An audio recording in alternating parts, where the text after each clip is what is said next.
the intensity of the game of football. It's just hard to recover completely from an injury. So right now I'm feeling good. Chris, how do you just assess how last year went for you personally? I missed some of the biggest plays of the game, with the Joe Burrow sack. So, used that as motivation the whole offseason.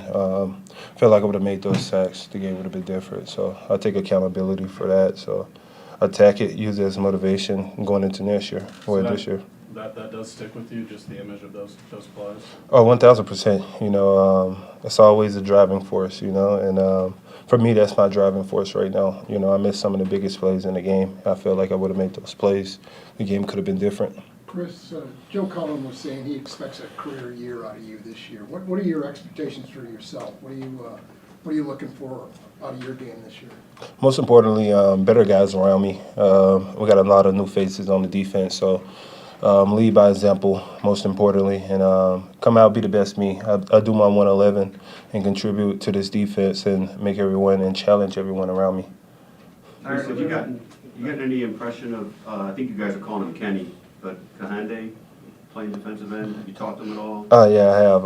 He's an interesting cat from Nigeria, right? Yeah. Yeah, he's interesting, but he's a hard worker. I think within the process of being coached by Joe, he's going to be flying around soon. So he's into it, and you can see at least a motor there and a desire? Yeah, 1,000%, man. I don't think the Chiefs would bring him in if, he didn't have any type of capabilities to play football. Last year, Chris, it was such an important part for you to sort of showcase your talents at defensive end. Obviously, the injury sort of complicated that. Is there a position right now that you feel like you need to just squarely be a defensive tackle? Or is there sort of conversations that maybe you might get a few chances to play defensive end this upcoming season? I think more so schematics. Every game plan is different, and every team offer different schemes when you go in week by week. So I think once we get in the season, we can kind of scheme on that, and wherever the defense feel, wherever Coach Spags and Joe feel comfortable at me playing, then I think I'm good there. Chris, what have you seen out of the development of guys like Mike Dana and Tashon Morton, all those guys that are still in the development stage? What have you seen from them that make you think they're out and ready for a breakout here this year? I see more opportunity for them. They show flashes, and you just know right now it's more about being consistent with that. Not just a flash here and there, being consistent throughout the game. So with them, it's more opportunity. It's an opportunity for them to show how good they can be and get more plays. Because I definitely think we can utilize their skill set on this defense, especially front four. Chris, not that social media is like everything, but you tweeted out predictions over the years that they kind of come true. In early June, you tweeted out something about Defensive Player of the Year. Is that something that you have your eyes on this year, and how do you want to try to accomplish that? Well, I look at it as if I'm being the best me, which I can be on this defense, is not only challenging my teammates and the defensive line around me, it's actually contributing to this defense. So with me, I want to be the best me, but most importantly, it's about getting to that Super Bowl. That's first and foremost, AFC, Lamar Hunt, Super Bowl, and then whatever happens after that, it happens. You mentioned some of the new faces on defense. What were your impressions of George Karlaftis so far, as you've had a chance to work with him here? He's a high energy guy. He's willing to learn, always looking for ways to get better. So, that guy, I haven't been around him long. It's my second day around him. So from the looks of it, he's a high energy guy. He has a motor, has a really, really good motor, hard worker. Chris, how different does it make practice having the fans out there today? Oh, it's good. I wish we can bring the fans out all the time. The fans brings the energy. I think it kind of put the pressure on guys to kind of show up and make plays also. So, the younger guys get to looking like, I can't be bad on this play. I got the fans watching. So I think it's good for both aspects of it. The fans get to watch us. We get to interact. So. Chris, what kind of identity does this defense need to be successful? Is it a speed at the heart of it, a don't let up mentality, attack? I mean, what kind of identity do you think this team has to have? Gritty. If you want to sum it up in one word, we got to be a gritty defense. And that's from the coaching staff to to the players on the sideline, to the players that's starting. It got to be grit. Don't let go of the rope. We're always fighting. And once we attain that mentality, I think we can push forward from that.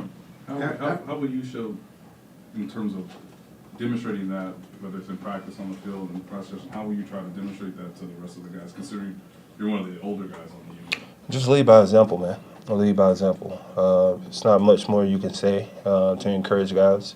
You know, people like action, you know, and they see you giving it your all, and that's when you challenge them to either follow you or make it a step higher, you know what I'm saying? So that's what it's all about, competing with one another to get the best out of one another. After, playing some at DN last year, what did you learn from it? And having a little time to reflect, is there anything you think you can incorporate moving forward from that experience? Oh, most definitely. I learned the DN position is hard as hell. It's hard as hell, but it was a learning curve for me, especially mental-wise, knowing the sets, knowing the drops. I think it improved my my overall game as a player, mentally, being able to know a lot of different positions. So I think I can carry that on to next year and move on from it. Chris, you were pretty excited to play defensive end at this time last year. You feel more, if it's your choice, would you rather see more time at defensive tackle now? I'd rather see more time at both, wherever the coaches feel comfortable at. More so about matchups. If we have a tackle that's light, I like to play DN, take advantage of that. We have a guard that's not as good or, first year in the league. I like to take advantage of that. So wherever the advantage is at, I'm willing to play. How much are you still in contact with Frank, and do you understand what he's maybe trying to get better at this season, and just how excited are you that you guys have another opportunity to sort of improve together in tandem like the previous past years? We actually spoke yesterday. Happy birthday. Happy belated birthday to my boy Frank. Had a birthday yesterday. I actually wished him a happy birthday. Me and Frank been in contact throughout the off season. I understand. So, he's doing what he has to do to make sure he's good for this season, and we support him. Okay, thanks, guys. Thank you, guys. Thanks, Chris.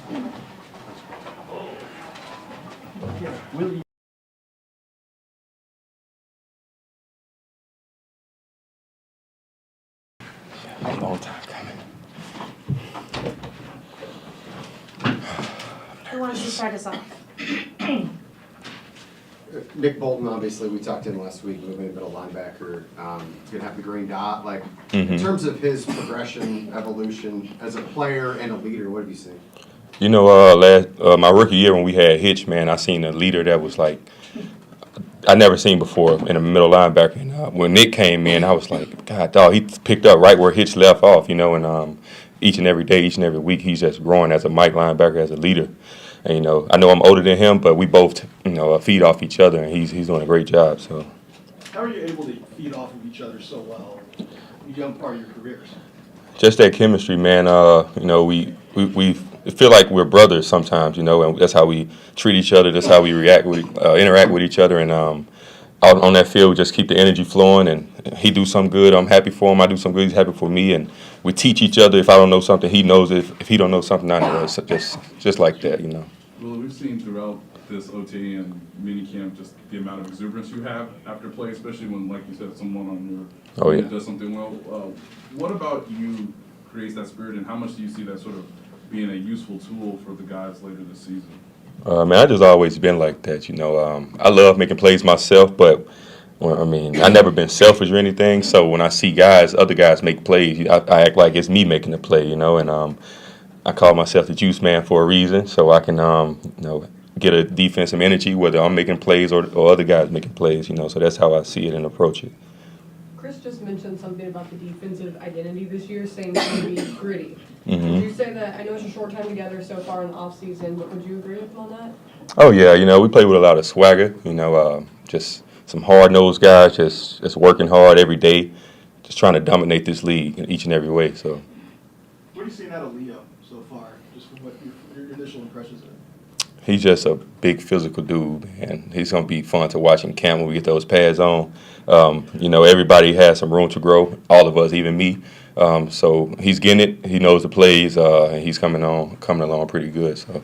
Willie, last year, you were pretty open about some off-the-field adversity when it came to your mental health. And there was that other off-the-field issue. Just what have you really taken away from those experiences last year, and how do you enter this season, kind of pushing it forward?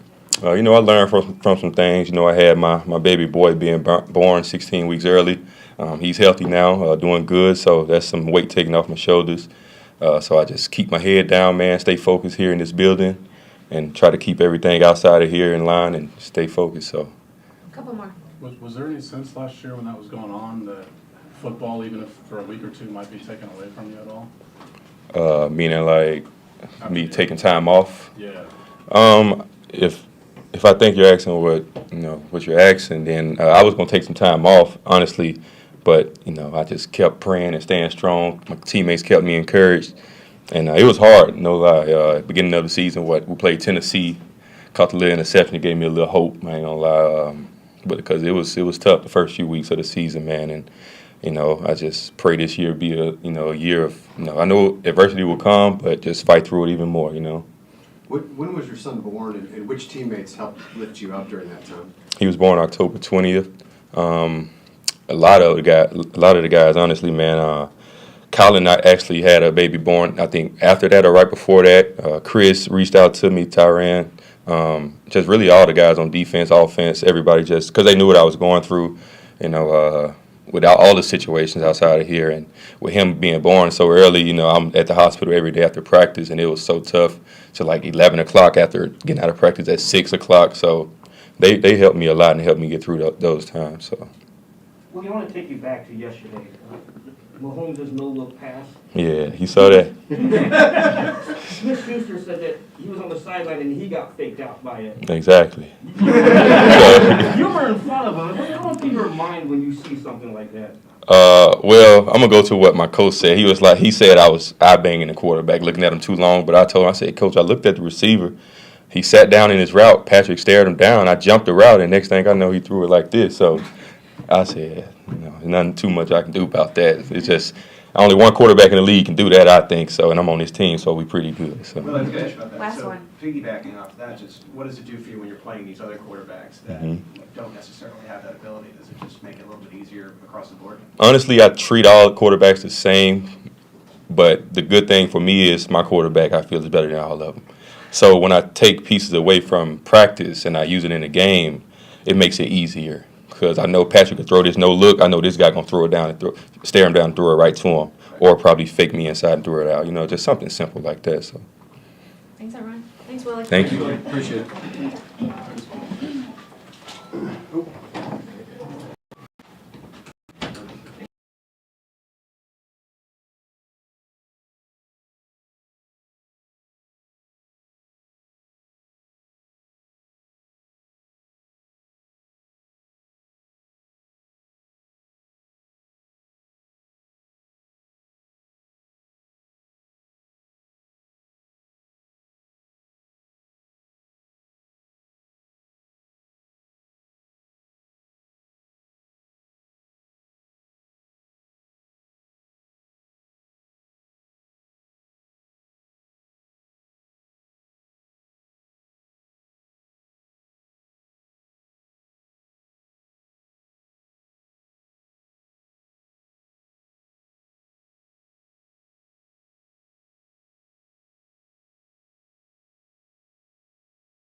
Hey, how y'all doing? Good. Start for Ronald. First impressions, I mean, I know you played him obviously a couple Mhm, times, a yeah. couple years ago.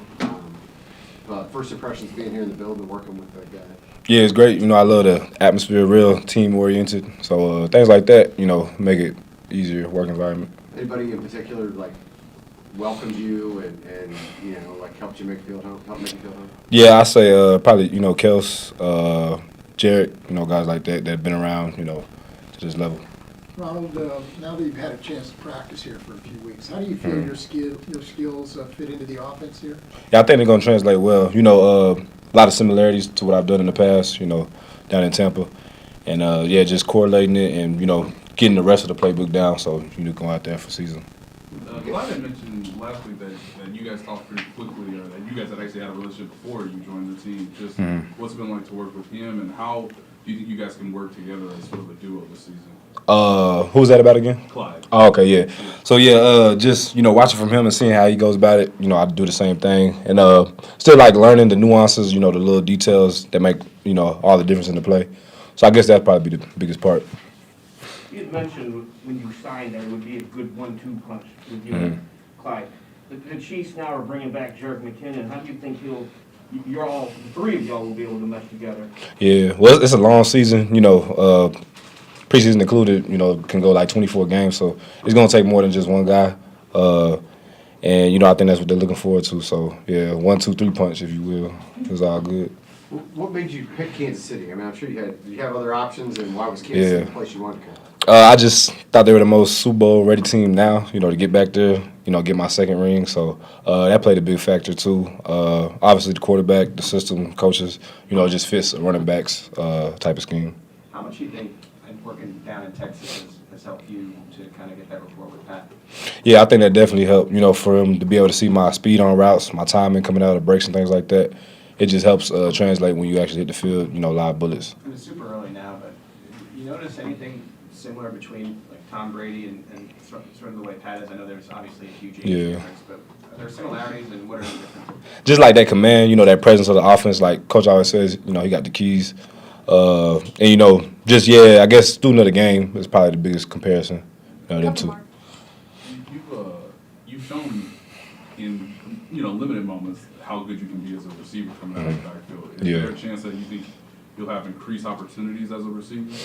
Yeah, I think so. Coaches got me, lining out wide, things like that. Just things that they do in the offense. So in order to get on the field, I'm gonna have to, do some of that work. So that'd be cool too. I'm always down for that. You're talking about pass pro a lot also. Obviously, you can't do anything about it right now. But is that something that you want to work on or have worked on in the past? What that part of your game looks like? Yeah, definitely working on going forward. Got to learn new pass protection concepts. And, got to keep the quarterback up. That's number one. So. Yeah. How much of that is mentally the concepts? How much of it is physically being able to do it? Like, how do you split that part up for yourself? Definitely, probably like 80% mental and physical. Just got to see where the blitz is coming from, and they do a good job, giving us keys and stuff like that. So it's all new, but I've been in the league for a while now, so it's getting easier. Do you guys have plans to get together before training camp? I mean, just coming to a team, getting this, a little bit, and then having some time off. Is there a plan for the running back group or the offense to kind of get together a few times? Yeah, I think we're gonna be getting together back in Texas again, so in that Dallas area. Thanks, everyone. Thank you. Thank you.